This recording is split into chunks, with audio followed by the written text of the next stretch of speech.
دل کو زندہ رکھنا ہے، دل کو آباد رکھنا ہے تو اللہ کا ذکر کرنا۔ سبحان اللہ۔ وہ دل جو ذکر الہی سے خالی ہیں وہ مردہ کی طرح اس کو مثال دی گئی۔ لیکن قرآن خود فرماتا ہے الا بذکر اللہ تطمئن القلوب، بے شک اللہ کے ذکر میں ہی دلوں کا چین ہے۔ اللہ کی یاد اور اللہ کے ذکر کا بہترین طریقہ 5 وقت نماز ہے، واہ واہ، کہ آپ کی پوری باڈی اللہ کا ذکر کرتی ہے، سبحان اللہ۔ صرف زبان ذکر نہیں کرتی، نماز میں آپ پوری باڈی کے ذریعے اللہ کا ذکر کر رہے ہوتے ہیں۔ بعض اوقات لوگ تسبیح پڑھی جا رہے ہوتے ہیں مگر نماز نہیں پڑھ رہے ہوتے ہیں۔ بھئی نماز سے بڑھ کر اللہ کا ذکر کیا ہے؟ بے شک، تو نماز پڑھیں، کچھ نہ کچھ روز تلاوت کریں اور بے شک اللہ کے ناموں کا ذکر بھی کریں۔ صحیح۔ بڑی پیاری حدیث پاک ہے جس کا مضمون ہے جو 70,000 بار کلمہ پاک پڑھے، سبحان لا الہ الا اللہ، حدیث میں الفاظ اتنے ہی ہیں، لا الہ الا اللہ، وہ پڑھ لے، اپنے لیے پڑھے یا جس کے لیے پڑھے، اس کی اللہ، مغفرت ہو جاتی ہے۔ واہ واہ، تو اس میں میرا تو مشورہ یہ کہ کم از کم رمضان میں ایک بار 70,000 بار اپنے پاس اپنے لیے پڑھ لیں، سبحان پھر اللہ، اللہ پاک توفیق دے تو اپنے والدین کے لیے باری باری پڑھیں۔ کیا بات، لا الہ الا اللہ، لا الہ الا اللہ، یہ اتنا آسان وظیفہ ہے اور یہ افضل الذکر بھی کہا گیا حدیث میں، افضل الذکر لا الہ الا اللہ۔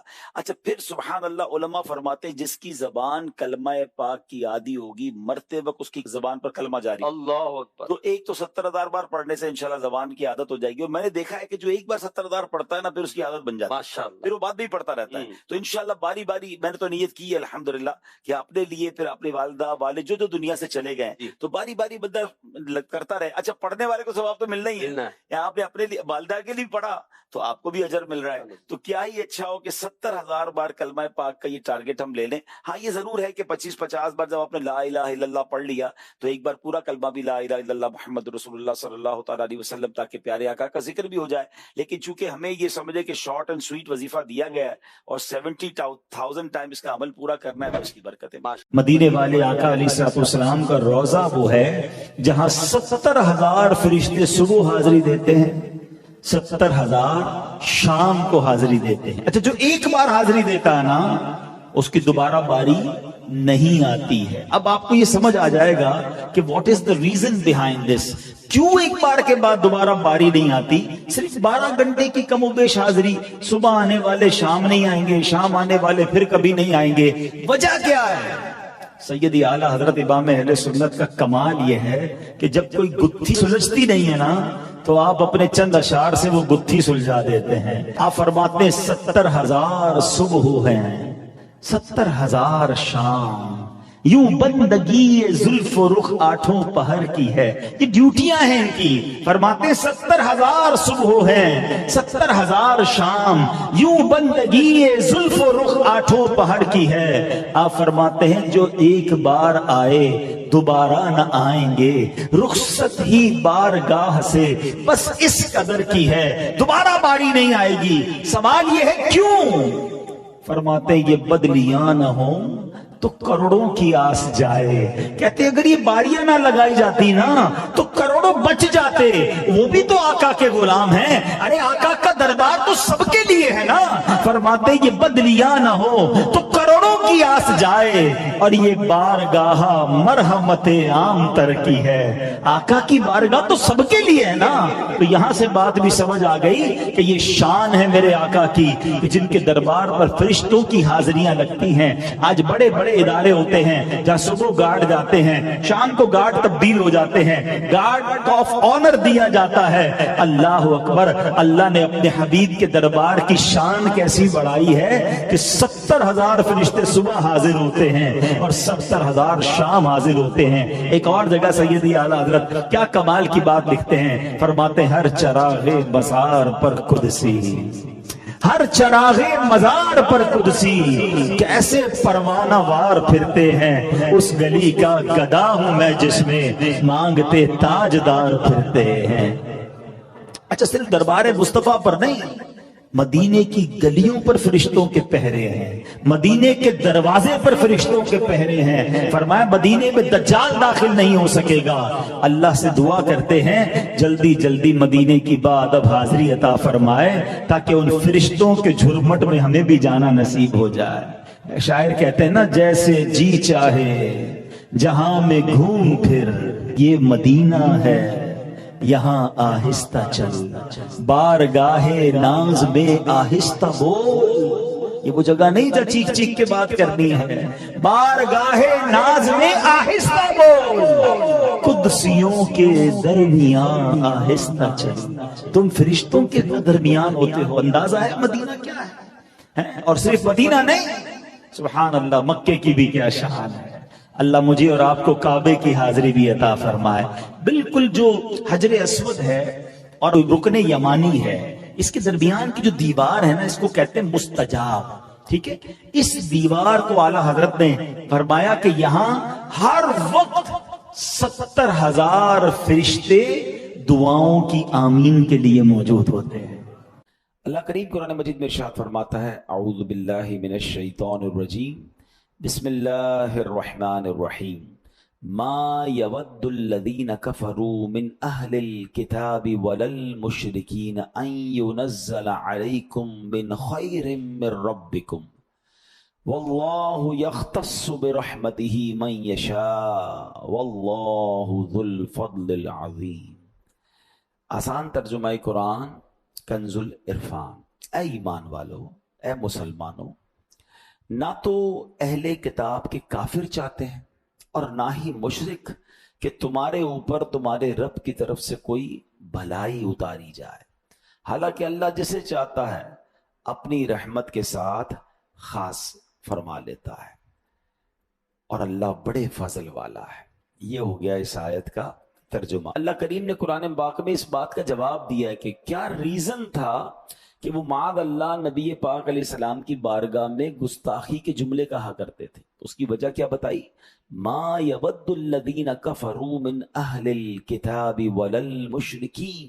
اے مسلمانوں، نہ تو اہل کتاب چاہتے ہیں اور نہ ہی مشرک. کیا نہیں چاہتے؟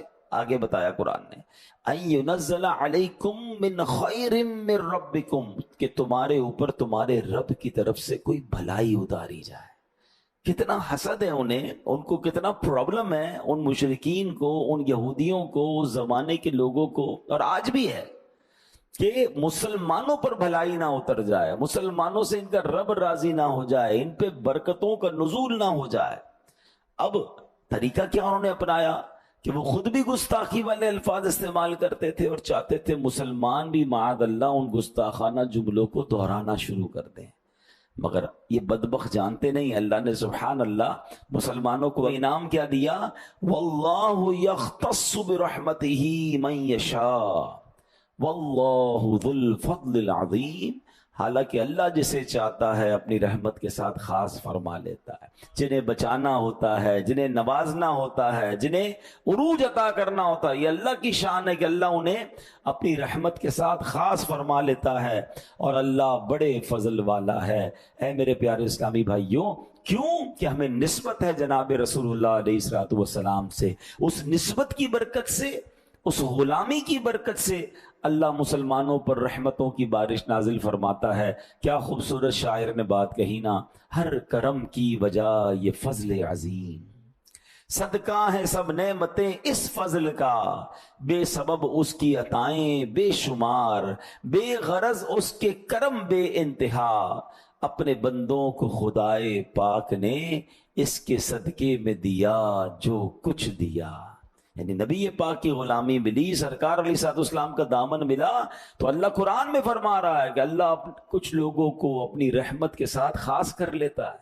اللہ بڑے فضل والا ہے. اب یاد رکھیے، غیر مسلم کو یہ بات بہت اچھی طرح معلوم ہے جو ہمیں معلوم نہیں ہے. کہتے ہیں نا، دشمن کو بعض اوقات ہمارا وہ پرابلم پتا ہوتا ہے جو ہم ریئلائز ہی نہیں کر رہے ہوتے. انہیں یہ پتا ہے کہ اگر اس قوم کو برباد کرنا، یہ ابھی سے نہیں، صدیوں سے پتا ہے ان کو، کہ اگر مسلمانوں کو تباہ و برباد کرنا ہے، مسلمانوں کو اپنے رب سے دور کرنا ہے، مسلمانوں کے ایمان کو کمزور کرنا ہے، تو ایک ہی طریقہ ہے کہ ان کے دل سے محبت رسول نکال دو، ان کے دل سے نبی پاک سے محبت نکال دو. کیونکہ یہ اپنے نبی سے جب تک محبت کریں گے، یہ کتنے ہی گناہگار کیوں نہ ہو جائے، اگر کبھی ایسا موقع آئے گا تو یہ اپنی جان دینے سے بھی دریغ نہیں کریں گے، اپنے آقا پر اپنا سب کچھ قربان کر دیں گے. اور آج بھی